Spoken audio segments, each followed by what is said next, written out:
Good evening, everyone. With all the presses here, you must be getting very tired. Am I the 16th or 17th? At any rate, all kidding aside, thank you for taking the time.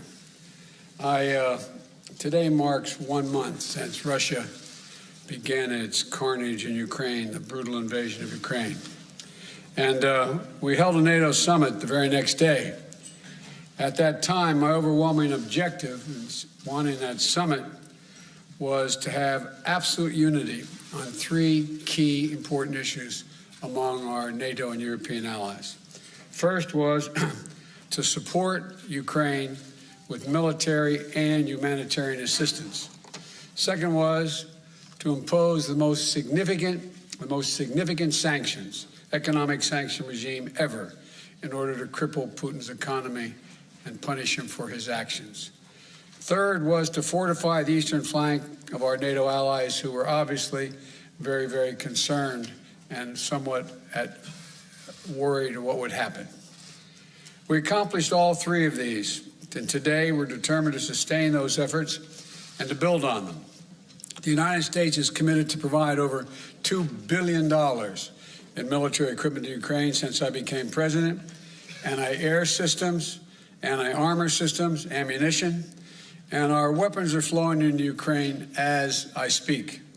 And today I'm announcing the United States is prepared to commit more than $1 billion in humanitarian assistance to help get relief to millions of Ukrainians affected by the war in Ukraine. Many Ukrainian refugees will wish to stay in Europe, closer to their homes. But we've also will welcome 100,000 Ukrainians to the United States with a focus on reuniting families. And we will invest $320 million to bolster democratic resilience and defend human rights in Ukraine and neighboring countries. We're also coordinating with the G7 and the European Union on food security as well as energy security. And I'll have more to say about that tomorrow. We're also announcing new sanctions of more than 400 individuals and entities in alignment with the European Union. More than 300 members of the Duma, oligarchs, and Russian defense companies that fuel the Russian war machine. In addition to the 100,000 U.S. forces now stationed in Europe to defend NATO territory, NATO established, as you already know, 4 new battle groups in Romania, Hungary, Bulgaria, and Slovakia to reinforce the Eastern Front. Putin was banking on NATO being split. My early conversation with him in December and early January was clear to me he didn't think we could sustain this cohesion. NATO has never been more united than it is today. Putin is getting exactly the opposite what he intended to have as a consequence of going into Ukraine. We've built that same unity with the European Union and with the leading democracies of the G7, So I want to thank you, and I'll be now happy to take your questions. Since there's so many people out there, been given a list. Now, how about Chris of the Associated Press? First question. Hi, thank you, Mr. President. So you've warned about the real threat of chemical weapons being used. Have you gathered specific intelligence that suggests that President Putin is deploying these weapons, moving them into position, or considering their use? And would the U.S. or NATO respond with military action if he did use chemical weapons? You know, on the first question, I can't answer that. I'm not going to give you intelligence data, number one. Number two, we would respond. We would respond if he uses it. The nature of the response would depend on the nature of the use. Josh of Bloomberg.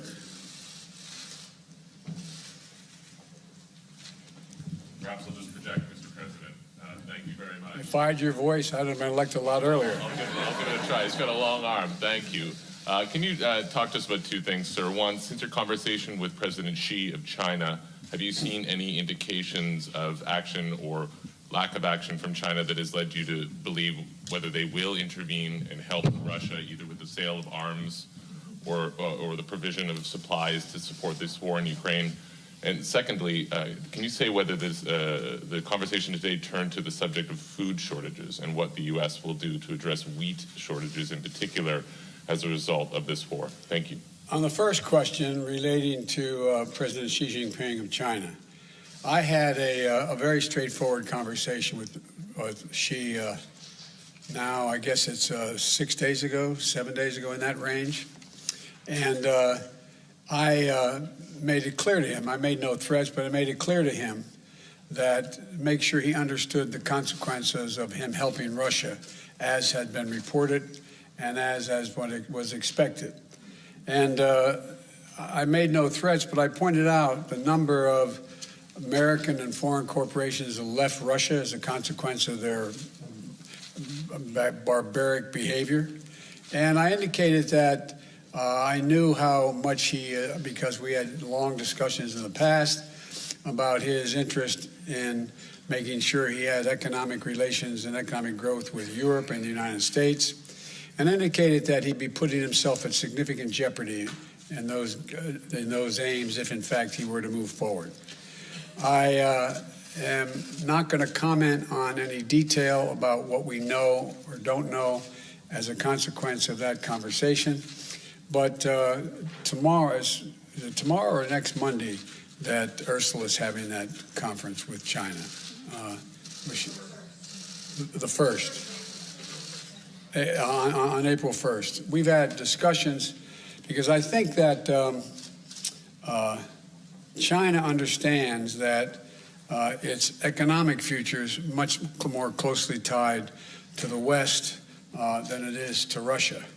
And so I'm hopeful that he does not get engaged.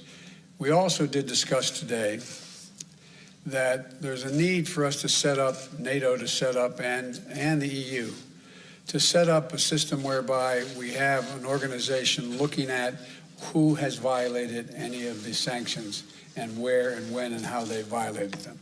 And that's something we're going to put in train. It's not done yet.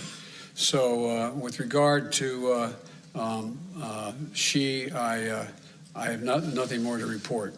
With regard to food shortage, yes, we did talk about food shortages. And it's going to be real. The price of these sanctions is not just imposed upon Russia. It's imposed upon an awful lot of countries as well, including European countries and our country as well. And because both Russia and Ukraine have been the breadbasket of Europe in terms of wheat, for example, just to give you one example. But we had a long discussion in the G7 with both the United States, which has a significant, the third largest producer of wheat in the world, as well as Canada, which is also a major producer. And we both talked about how we could increase and disseminate more rapidly food shortages. And in addition to that, we talked about urging all the European countries and everyone else to end trade restrictions on sending limitations on sending food abroad. And so we are in the process of working out with our European friends what it would take to help alleviate the concerns relative to food shortages. We also talked about a significant major U.S. investment, among others, in terms of providing for the need for humanitarian assistance, including food, as we move forward.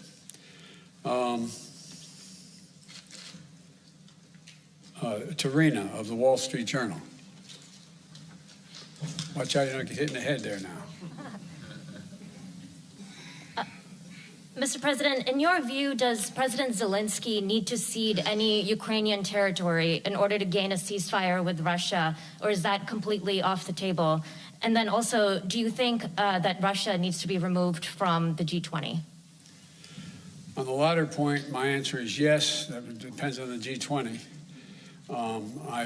That was raised today, and I raised the possibility, if that can't be done, if Indonesia and others do not agree, then we should, in my view, ask to have both Ukraine be able to attend the meetings, as well as basically Ukraine being able to attend the G20 meeting and observe. With regard to, what was the first question? If you think that Ukraine needs to cede That is a total judgment based on Ukraine. Nothing about Ukraine without Ukraine. I don't believe that they're going to have to do that, but that's a judgment. There's negotiations, that are discussions, I should say, that have taken place that I have not been part of, including the Ukrainians, and it's their judgment to make. Cecilia, ABC. There you are. Oh, thank you. Sir, you've made it very clear in this conflict that you do not want to see World War III. But is it possible that in expressing that so early that you were too quick to rule out direct military intervention in this war? Could Putin have been emboldened knowing that you are not going to get involved directly in this conflict? No and no. You do not believe that. And to clarify on chemical weapons, if chemical weapons were used in Ukraine, would that trigger a military response from NATO? It would trigger a response in kind. Whether or not you're asking whether NATO would cross, we'd make that decision at the time. And my final question, because you're heading to Poland tomorrow, do you think that getting a firsthand look at the effects of this war on these millions of Ukrainians who have fled their country could change the way that you might respond? I don't think so, because I've been to many, many war zones. I've been in refugee camps. I've been in war zones for the last 15 years, and it's devastating. And but the thing you look at the most is you see these young children. You see children without parents that are in those camps or in refugees. You see women and husbands, men and women who are completely lost and have no. You see the look, that blank look on their face, that absolute feeling of, my God, where am I? What's going to happen to me? And so what it will do, it will reinforce my commitment to have the United States make sure we are a major piece of dealing with the relocation of all those folks, as well as humanitarian assistance needed both inside Ukraine and outside Ukraine. For example, this is not something that Poland or Romania or Germany should carry on their own. This is an international responsibility. The United States, as a leader, one of the leaders in the international community, has an obligation to be engaged and do all we can to ease the suffering and pain of innocent women and children and men, for that matter, throughout Ukraine, and those who have made it across the border. I plan on attempting to see those folks, as well as I hope I'm going to be able to see. I guess I'm not supposed to say where I'm going, am I? But anyway, I hope I get to see a lot of people.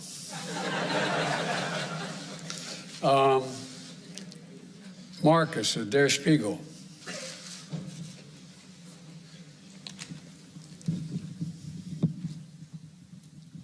Thanks, Mr. President. There's a presidential election coming up in 2024, and as you know, there are yes, it's true. And there are widespread concerns in Europe that a figure like your predecessor, maybe even your predecessor himself, might get elected president again. Are there any steps, anything you are trying to do and NATO is trying to do here these days to prevent what you're trying to do becoming undone 2 years from now? Thank you. No, that's not how I think of this. I've been dealing with foreign policy for longer than anybody that's involved in this process right now. I have no concerns about the impact. I made a commitment when I ran this time. I wasn't going to run again, and I mean that sincerely. I had no intention of running for president again. And until I saw those folks coming out of the fields in Virginia carrying torches and carrying Nazi banners and literally singing the same vile rhyme that they used in Germany in the early 20s, or 30s, I should say. And then when the gentleman you mentioned was asked what he thought, and a young woman was killed, a protester, and he was asked what he thought, he said, "They're very good people on both sides." And that's when I decided I wasn't going to be quiet any longer. And when I ran this time, and I think the American press, whether they look at me favorably or unfavorably, acknowledge this, I made a determination. Nothing is worth No election is worth my not doing exactly what I think is the right thing. Not a joke. I'm too long in the tooth to fool with this any longer. And so we're a long way off in elections, a long way off. My focus of any election is on making sure that we retain the House and the United States Senate so that I have the room to continue to do the things that I've been able to do in terms of grow the economy and deal in a rational way with American foreign policy and lead the world, be the leader of the free world. So, but it's not an illogical question for someone to ask. I say to people at home, imagine if we sat and watched the doors of the Bundestag broken down and police officers killed and hundreds of people storming in. Or imagine if we saw that happening in the British Parliament or whatever. How would we feel? And one of the things that I take some solace from is I don't think you'll find any European leader who thinks that I am not up to the job. And I mean that sincerely. It's not like, whoa, it's that. The point is that when the first G7 meeting I attended, like the one I did today, was in Great Britain. And I sat down and I said, America's back. And one of my counterparts, colleagues, as head of state, said, for how long? For how long? And so I don't criticize anybody for asking that question. But the next election, I'd be very fortunate if I had that same man running against me. Thank you very, very much. Mr. President,